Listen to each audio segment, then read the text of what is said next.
have a weird one for you, and you can decide if it's alien or UFO related or not. I think it is. I live in Prineville, Oregon with my husband Mike and our son. We have an acre of property that's right next to BLM land. That is public land managed by the Bureau of Land Management for anyone who doesn't know that acronym, and it's where we found and lost our beloved dog Cedar. 6 years ago, I was in our backyard pushing my son on his swing. Out of nowhere, a dusty little yellow lab puppy came trotting up the embankment with no collar and no tags. My son freaked out and jumped off the swing as any kid would do and called him over to us. I walked over and picked him up, and when I grabbed him, he nuzzled deep into my neck like he already knew me, which was just about the sweetest thing I've ever seen. Long story short, after taking him to the vet to get checked out and confirming he had no chip and no one looking for him, we decided to adopt him and named him Cedar after Mike's favorite tree.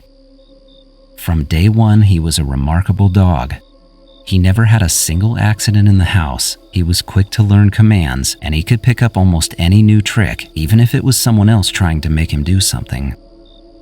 He would sit next to us all the time with his ears perked up as though he could understand and follow our conversations, and one of his favorite things to do was plop down in front of the TV when we watched movies and stare at the screen.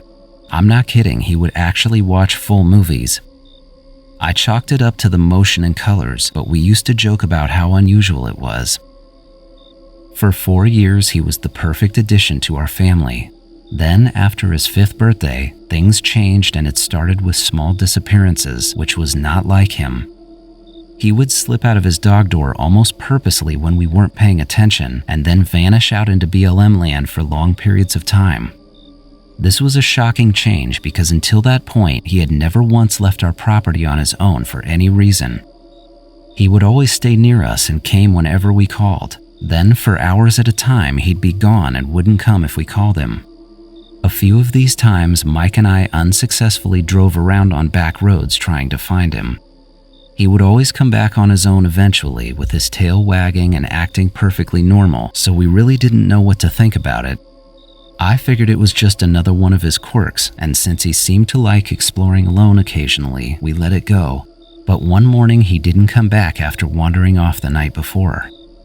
Mike went out on foot that time and actually found Cedar lying down in the middle of a completely barren patch of ground, about 20 feet by 20 feet square.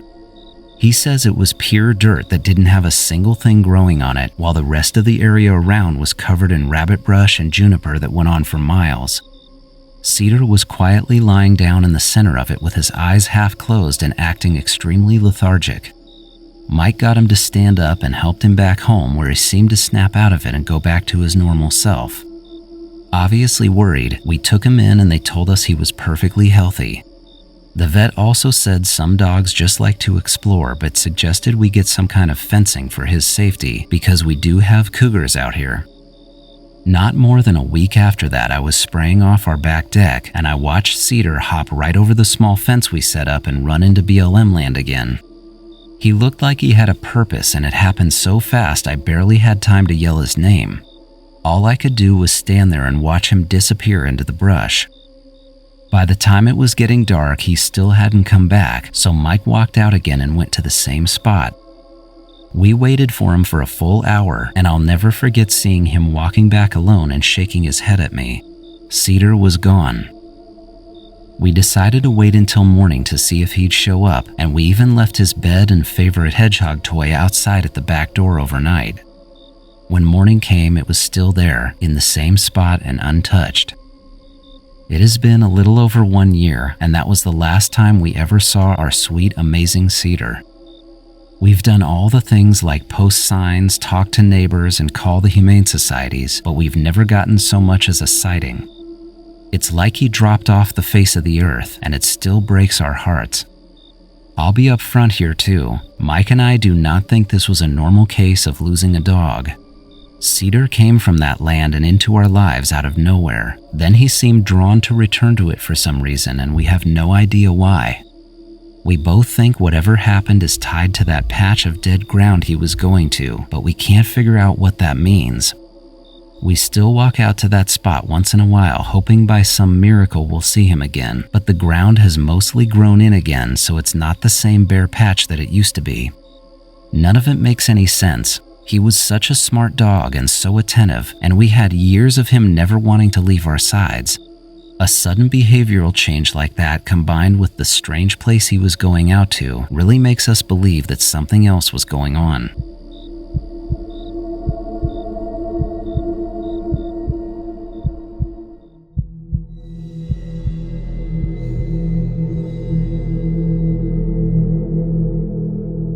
I was 19 when I saw this and living at home with my parents in Alamogordo, New Mexico. Alamogordo is a town with a pretty big military presence because it's right next to Holloman Air Force Base, so seeing low-flying jets doing maneuvers and hearing sonic booms aren't really out of the ordinary. This happened on a Friday, October 15th, 2010, and I had just gotten home at 11:30 p.m. after going to a movie with my girlfriend. We had only been seeing each other for a couple of weeks, but I was head over heels for this girl, so as soon as I walked in the door, I went out on our back patio to call her so we could talk more before going to sleep. I remember it was perfectly clear and cool that night, too. I was sitting with my head back on our patio couch and looking up at the stars while talking to her. While I was looking at the sky, I started to hear a plane coming in the distance. It had that deep, punchy engine sound that you get with military jets, definitely not a commercial jet, and just as expected, a few seconds later it came into view from behind the roof of our house heading east but not going very fast. I was mid-sentence on the phone and not even really paying attention to the jet when something happened that made me sit up. A section of the plane lit up like it had really bright lights on it that the pilot had just switched on. As soon as they lit up, the lights pulled away from the plane and off to one side. I could tell it wasn't a flare or something the plane was dropping because it was flying right alongside it. It wasn't even at a high altitude, so I could see everything pretty well. I was giving my girlfriend the details in real time, and I remember telling her that I had to be seeing some kind of rare military test flight. My best guess was that a high-tech drone had been released, but drones were a fairly new thing back then, so I didn't know, and it was also flying next to the plane and matching its speed perfectly. It only stayed next to it for a few seconds, then wildly accelerated in a completely perpendicular direction. 1 second it was next to the plane, and the next it was shooting away from it and crossing the sky. I watched it go from basically above me to miles away in just a couple of seconds. It was an unbelievable thing to watch, and I'm used to seeing military jets. When the object got to a different part of the sky, it came to a dead stop and stayed perfectly still. I had to tell my girlfriend that I'd call her back, and I ran inside to wake up my dad. I wasn't trying to exaggerate, I just needed someone else to see what I was seeing. The object was still sitting in the exact same spot when I got back outside, but the plane was gone. My dad came out maybe 30 seconds after me, and I pointed it out immediately.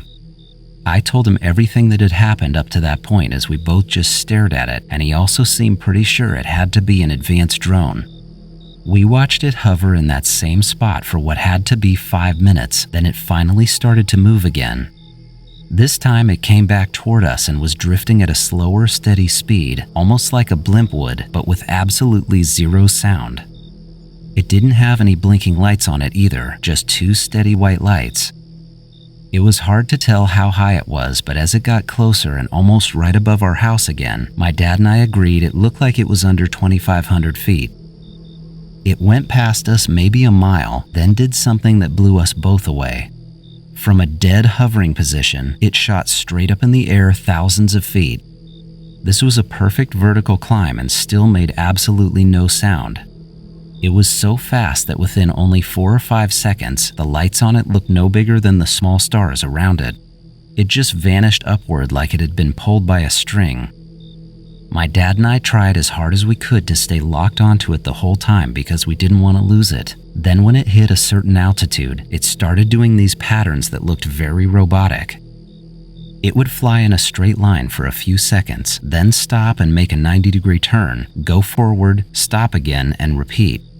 It looked like it was flying in a grid, almost like it was mapping something out in squares across the sky. It was so weird to watch, and neither one of us had ever seen anything like it before that night. This is a guess because I wasn't paying attention to the time, but I think it flew in those square grid patterns for about 15 minutes. Then we heard another plane coming, which startled us because we had been so focused, but this one had a different engine sound than the first one. About a minute after hearing it, we saw it flying on almost the same path the first jet had been on. As this new jet got closer, the object stopped doing its grid flight and rapidly moved straight down toward the new plane, then matched its altitude and speed almost instantly. Whatever this was had no problem pulling right next to the jet and reattaching itself to that one. As soon as it did that, the lights turned off and the plane kept flying in the same direction until we couldn't see it anymore. My dad and I were wide awake, totally amped up, and had no idea what we had just seen, but we both knew it was something amazing. We stood out there and talked about how lucky we were to have seen it from start to finish. It was obviously military and surely was some kind of test, but I had no idea we had that level of tech back then. The speed and accuracy of the thing was incredible, and I have to say it again, neither one of us heard a peep out of it the entire time. It was completely silent. Ever since that night, I've been a nighttime skywatcher, and I'm always hoping I'll catch a glimpse of something like that again. The whole experience actually made me look into the military more seriously for a while.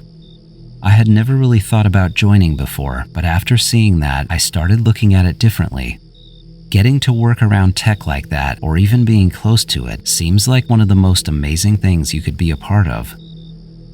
This isn't your usual UFO story, I know, but I still thought it was worth sending in because I really think a lot of what people see could be our own military. I'm sure everyone is aware we have technology beyond what the public knows, but this was on a whole other level, and it's something that I will never forget.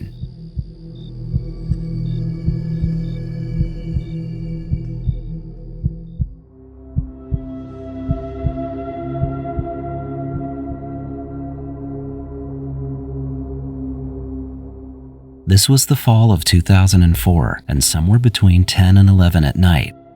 A group of friends and I were up in the Laguna Mountains east of San Diego and camping at the top of a mountain. We had planned to spend the night up there because the weather was perfect at 67 degrees and clear skies.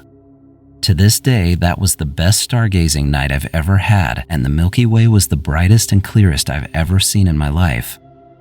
We were sitting around a small fire a couple of hours after sunset, just looking up and talking, and noticed something that looked like a star at first because it was roughly the same size and brightness, but it wasn't a star. It was about 30 degrees above the horizon when we saw it start to move.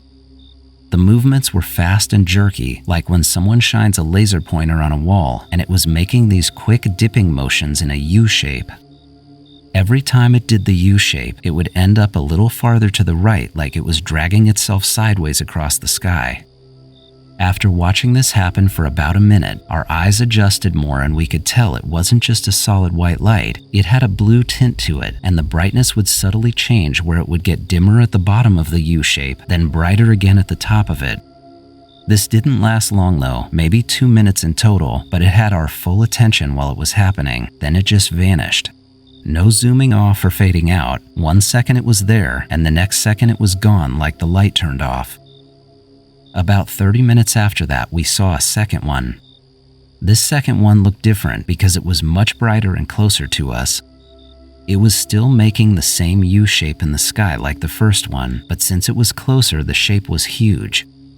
Picture seeing a giant U in the sky where the top 2 points are close to you and the bottom arc of the letter would be farther away. That's what it looked like from our perspective. We were all standing up at that point and trying to guess how close it was getting to us each time it would come to the top points of that U shape. We all agreed it had to be within 1 mile of us when it would get close, then maybe 10 miles away towards San Diego at the arc when it was farthest away. It was doing these full patterns in just seconds too, which would require impossible speeds to pull off.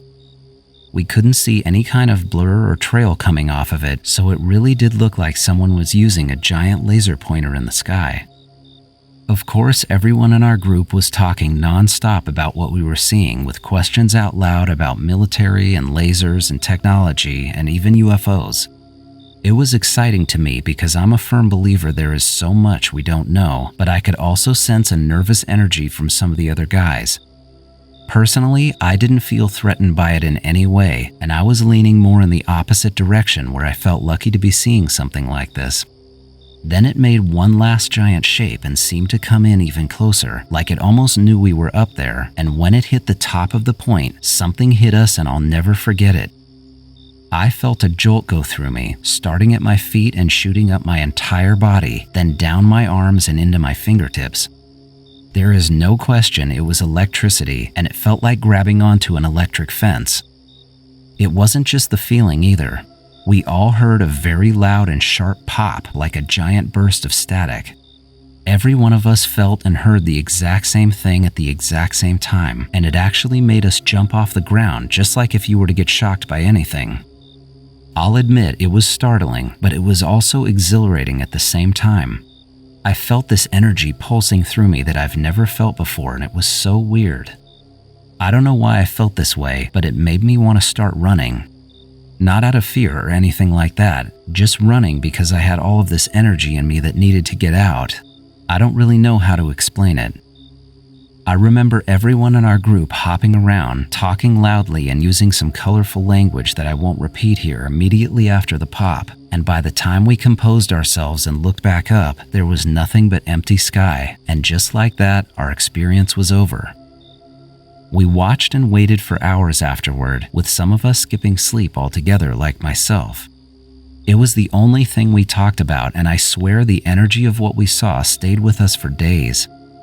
That night went down in my book as the most incredible thing I've ever witnessed, and I feel so lucky to have seen it and felt it. I like to say that I won the lottery that night because while I don't know what it was, I know the chances of me seeing it and being part of whatever was going on are astronomically low. It really was a gift.